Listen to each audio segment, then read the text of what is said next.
Welcome to the deep dive. We get right into fascinating ideas, pull out the key insights, really just for you. Today, we're doing a deep dive into a really inspiring book, Jay Shetty's Think Like a Monk, a guide to purposeful living. Yeah, and our mission here is pretty straightforward. Pull out the most important bits of knowledge, the really actionable stuff from Shetty's work. We want to give you a shortcut, sort of, to understanding how you can get that monk mindset working for you for a more meaningful life, more peace, more focus, even with, all the chaos out there. It's about knowing what the book says, sure, but also how it can genuinely change things day to day. Absolutely. And it's really important to get this up front. Shetty isn't trying to get you to literally become a monk. Run off to an ashram or give up your current life. Not at all. It's more like a brilliant guide for taking these timeless, really deep teachings he learned as a monk and weaving them into the reality of our modern, often pretty overwhelming society. He makes this ancient wisdom feel, well, incredibly accessible. And I think that's why it hits home for so many people looking for real growth, mental clarity, a deeper sense of purpose without having to overhaul their entire existence. Okay, let's unpack this then. Shetty lays out the guide in three main parts, right? Yep. Powerful sections: let go, grow, and give. And they're all connected, so we'll take them one by one, kind of like clearing a path step by step towards that inner clarity. So first up is let go, or as the book puts it, nodding to its roots, galanchoro, feddo. This part seems to tackle the idea that, well, a lot of our stress and dissatisfaction, it doesn't actually start inside us. It's from external stuff. It's about spotting the noise first. So what exactly is he telling us to release here? And why is that step one? Well, what's really fascinating, this is deeply rooted in that monastic way of thinking, is how he makes us question our own identity. He basically says our sense of self often isn't truly us. It's more like a collection of outside voices, society's expectations, the media, maybe even what our family thinks.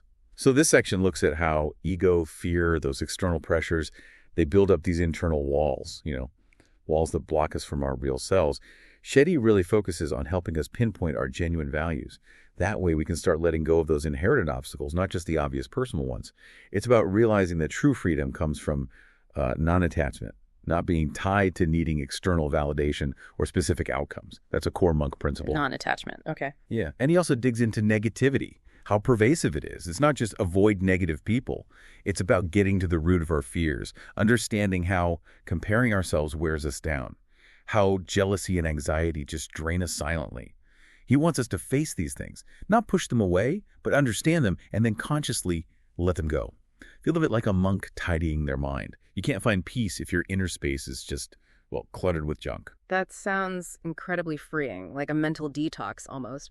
But okay, for someone caught up in the daily grind, constant information, pressure, how do you actually start to let go? What are the practical things, the tools or practices he suggests in the book for this? It sounds like a big process. It is, but he offers some really powerful and honestly quite accessible techniques to reconnect and release. Meditation is core, obviously, but he presents it as a practical tool, just becoming aware of the present moment, watching thoughts without getting tangled up in them. Then there's pranayama. And it's not just breathing exercises. It's specific controlled breath work. Things like alternate nostril breathing. Nadi Shuddhana. Exactly. Designed specifically to calm your nervous system, balance your energy, sharpen your focus. It's a direct route to less anxiety, more clarity. And journaling, too. He frames it as talking directly to your inner self. Yeah. Getting those limiting beliefs or negative influences out of your head and onto paper so you can see them clearly.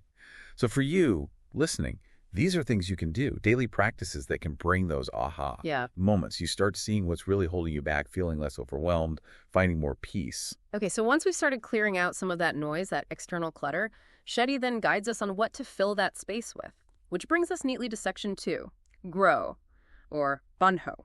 Now this is where it gets really interesting, right? Moving from taking away to adding in. How does he guide us here? Towards building a more disciplined mind, creating those positive habits that actually help us. Yeah, this section is all about conscious cultivation, building yourself up intentionally. And if you look at the big picture, Shetty draws these incredibly clear lines between a monk's disciplined life and habits anyone can use. It doesn't matter what your life looks like. It's about developing mental discipline, yes, forming good habits, and, really importantly, nurturing a mindset of service. He makes the point that routine isn't about being restricted. It's actually about freedom. Freedom? How so? Freedom from distraction. freedom to put your energy where it matters most. So that means consistent meditation, sure, but also bringing intention to everything you do, turning everyday stuff into chances to grow. It's like building inner strength so you can consistently be your best self. I like that. Intention in everything. Exactly. And then he gets deep into purpose and passion, guiding you beyond just what you enjoy, to aligning what you do with what truly matters to you. He kind of challenges that idea that passion is just something you stumble upon. Right, that you have to find it. Yeah. He suggests it's something you build, you cultivate, through effort and staying true to your values. A monk's life is driven by purpose, and Shetty gives us a framework so anyone can figure out their unique contribution. And he introduces a specific tool here, doesn't he? The Dharma model. What exactly is that? How does it help find those talents and, your way to contribute? The Dharma model. It's a really useful framework he presents. It helps you uncover your unique talents, yes, but also understand how you can best serve others with those talents. It's more than just listing skills. It helps you find that sweet spot where your passion, your expertise, what the world actually needs, and maybe even what you can be rewarded for, all overlap. Okay, that intersection. Precisely. Making your contribution fulfilling for you and genuinely helpful to others. It's about finding your own truth and figuring out how it fits into the bigger picture. And beyond that, he encourages other mindful habits for that deep, lasting satisfaction, like visualization. Picturing what you want. Vividly imagining your desired future, yeah. And gratitude practices shifting focus from what's missing to what you have. That really fosters positivity. And regular reflection, just taking time to process things, learn the lessons. For you, the listener, wanting solid knowledge without getting buried in information, these habits are like foundational tools. They build a strong, clear mental space for steady growth. That makes sense. Building the foundation. Which brings us to the final piece, a really powerful one, give or pass to. So after all the letting go and the growing, what does it mean when we shift focus outward towards service? What does Shetty actually mean by giving? Right. And he's very clear here. Giving doesn't mean you have to become a monk or give away all your stuff or start some huge charity. I mean, those are ways of giving, of course. But it's more about embodying those monk-like qualities day to day. Things like real compassion, genuine humility, a deep sense of generosity in your interactions. In everyday life. Exactly, in every interaction. He explains how giving, whether it's your time, your focused attention, just being truly present and listening deeply leads to a much richer, more connected life, a more fulfilling life, ultimately. From the monastic view, selfless service isn't some chore. It's actually a path to your own freedom. Because when you give without expecting something back, your own happiness just expands. That's a powerful reframe, giving as a path to your own happiness. And he talks quite a bit about relationships in this give section too, right? Which, let's be honest, for most of us, that's where a lot of joy, but also a lot of challenges lie.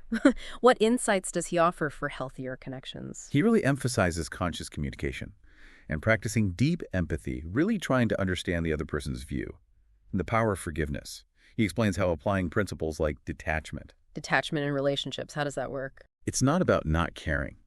It's about not being overly attached to specific outcomes or trying to control how others react or needing things to be a certain way. And non-judgment, too, letting go of those expectations and just connecting from a place of real presence and, well, love. Yeah. Doing that can lead to much deeper, more authentic, healthier bonds. It lets the connection breathe. So this section really ties it all together. It shows how using what you learned about letting go and growing, now for others' benefit, actually deepens your own understanding and fulfillment. It's like a cycle. Self-improvement fuels helping others, which in turn fuels more self-improvement. It really is a complete circle, isn't it? So bringing it all together, the core message of think like a monk seems to be about quieting the mind first, then living intentionally with purpose, and finally serving with compassion. It feels like a very holistic way to build a meaningful life. Exactly. And that brings up a key point for you listening. How does Shetty's approach make these ancient ideas feel not just interesting, but actually doable, actionable today? Yeah. The book really gives you a practical roadmap, step-by-step guidance to clear out the mental clutter, build those positive inner structures, and create a life that feels rooted in clarity, meaning, and real joy. He's not just dropping wisdom, he's giving you a system. And that makes this ancient knowledge feel incredibly relevant, almost essential for navigating life today. Yeah, a system. I like that framing.